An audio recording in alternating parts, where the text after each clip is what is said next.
Nakapera niya tayo dito ng 6,000 hanggang 50,000 na maximum na loan amount. Pero as of now ay 6,000 yung pinakamalaki na pwede nating i-loan dito. At nakalagay nga dito na 1,000 yung pinakamaliit na pwede nating i-apply.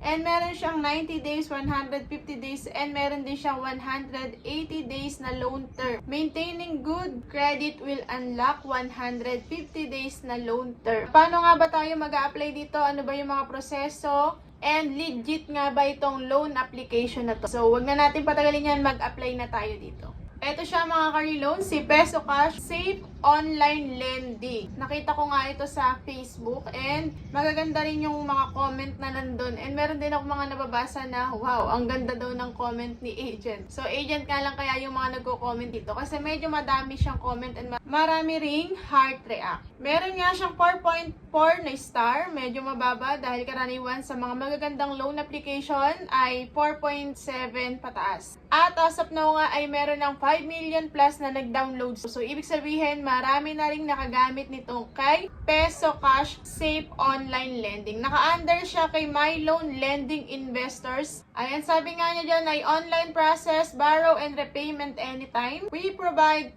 fast, simple, transparent, and secure loan service to. I-download na nga natin yung mga ka-reloan and lalabas na nga agad yung kanilang disclosure statement and yung kanilang privacy policy. Corporate name ng kanilang company ay My Loan Lending Investors.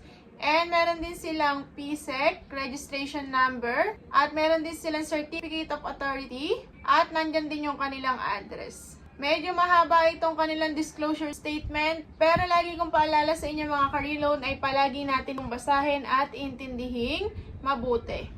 And ayan, kukunin din nila yung permission nila sa ating camera, ayan, basic information, location, SMS, and ito yung account deletion. Kapag gusto natin i-delete yung account natin sa kanya ay magsasubmit pa raw tayo ng request. And through the account management portal within the mobile application or via the official page deletion page. Kapag daw nag-delete na tayo ng account natin dito kay Peso Cash, ito daw ay permanent na and irreversible erasure of all associated data and authorization credentials. Upon submission, a 90-day grace period will be initiated during which the account will be frozen and login functionality disabled. Any login attempt during this period will automatically terminate the deletion process. At kung gusto daw natin ulit gamitin yung service nila, kailangan natin ng bagong account registration. Required daw yun. At pagkatapos nga natin i-accept yan, so kailangan natin yung i-accept mga ka-reloan kasi hindi tayo magpo-proceed kapag hindi natin yan in-accept. Then, ito na yung lalabas, login, apply online without any collateral. So, wala daw collateral na hihingin itong si Peso Cash. Ilagay na natin yung phone number natin para masendan niya na tayo ng verification code and i-enter lang natin yan pagkatapos mag-login na tayo. Hihingan niya tayo ulit ng access sa ating record, video, at saka picture. At ayan nga, lumabas dyan yung loanable amount. Ito yung kanyang pinaka-homepage. Loan period daw ay 91 days at yung interest rate niya ay 0.5% lang. Nakalagay dyan, application convenience, pass approval, and standard rate. Lower interest rate, higher approval rate. Tingnan natin. Ayan, mag-apply na tayo mga ka-reloan and lalabas dyan, SMS permission disclosure. Agree lang tayo dyan. Ayan yung pinaka-homepage ng 8,000, yung pinaka-maximum. And mag-apply na tayo dyan. Yung daily interest ng 8,000 daw ay 40,000. And yung magiging total interest mo ay 4,800. So, total amount to be paid kapag 8,000 ang hiniram natin dito kay Peso Cash ay 12,800. At kapag naman 1,000 and 120 days, yung daily interest niya ay 5 pesos, yung total interest niya ay 600. So, total amount to be paid natin ay 1,600. Apply loan na natin yan para makita natin kailan at magkano talaga yung babayaran natin tuwing term ng pagbabayad natin. Pagkatapos na mag-apply loan tayo, lalabas na yung self-info. Ito yung mga sasa natin dyan. Yung ating pangalan, birthday, gender, marital status, ID type, and ID number. Sa ating ID, ito yung mga hihingin niya. UMID, recommended daw yan. Yung SSS ID, recommended din yan. National ID natin, recommended din siya. Yung ating driver's license, passport, postal ID, and yung PRC, yung professional ID card, and yung voter's ID. PhilHealth ID and Taxpayer Identification Number o yung ating TIN ID. Gamit lang natin dyan ay National ID. Pagkatapos nun, eto sa self-info, hihingi niya yung ating current address, detail address, residence status, duration of stay, kung gaano na tayo katagal dito sa address na tinitira natin, and yung ating educational background, and yung ating email, and yung ating Facebook account name, and how many bank cards do you have. Dito naman sa email ay required yan, hindi siya magne-next kung hindi natin ilalagay pati yung pangalan natin sa Facebook. So, mag-isip-isip na kayo dyan kung gusto nyo ba talaga itong ituloy kasi nanghihingi siya ng pangalan nyo sa Facebook. Then, next na natin yan. And may lalabas ulit dyan na reminder. Ang nakalagay dyan, tayo daw mga aplikante ay dapat sinisigurado natin na yung ating mga emergency contact ay aware sa obligasyon ng aplikante or aware sila na ilalagay natin silang emergency contact. Ang nakalagay dyan, for example, when the applicant's information is verified, account security or breach of contract and other risk occur, Peso Cash can contact the emergency contact to obtain or transmit. Ay, naputol. Hindi ko na Pero ang nakalagay nga lang dyan, kapag nga daw itong tayong mga aplikante ay hindi nakasunod sa terms and condition or hindi tayo nakabayad, si emergency contact yung tatawagan ni Peso Cash. Mag-agree na tayo dyan. Dahil lalabas nga dito, etong emergency contact 1, the guarantor, emergency contact 2, and 3. And sa dulo meron pang calling. So, bali 5 itong hihingin niyang emergency contact o yung contact reference na tatawagan niya kapag hindi na niya tayo makontak. Ayan, i-next na natin yan. Hihingi niya dito yung ating ID type. Ano yung gagamitin yung ID? National ID nga lang nilagay natin dyan. And ipapatype niya rin yung ating ID number. Kapag na-picturean na natin yon, lalabas na ulit itong disclosure statement and privacy policy nila. And mag-agree lang tayo dyan. Tapos, lalabas itong job information and yung employment certification. So, dalawa pa itong sasagutan natin. Nakalagay dyan yung inyong personal, business, or company factory name, company scale or how many people, industry, job type, position level, duration of work, and yung monthly income, payday 1, payday 2, company address, detail address, company phone number. Industry na nilagay natin dyan, government, and ang job type natin ay business owner. And 2 years above na tayo dito, and yung position na nilagay natin dyan, owner. And ilagay lang natin yung ating monthly income, kagaya na lagi yung sinasabi sa inyo sa mga ina-applyan natin, 30k up yung aking nilalagay. Pagkatapos, ayan, pinagsasubmit pa nga tayo ng one of the following work proof daw. Ang kailangan mong i-upload dito, employee ID card, payroll, employment certification, income tax return, tsaka business permit and other available proof. Wala naman ako nung mga yan. Ang pinicturean ko, employee ID card, pero ang pinicturean ko, national ID. At sinubmit ko, tinanggap naman niya. Pagkatapos nun ay humingi siya ng facial verification. Haplan din yung pinicturean ko ng mukha ko dyan at tinanggap niya ulit. Ayan na, we are providing you with the right amount and product.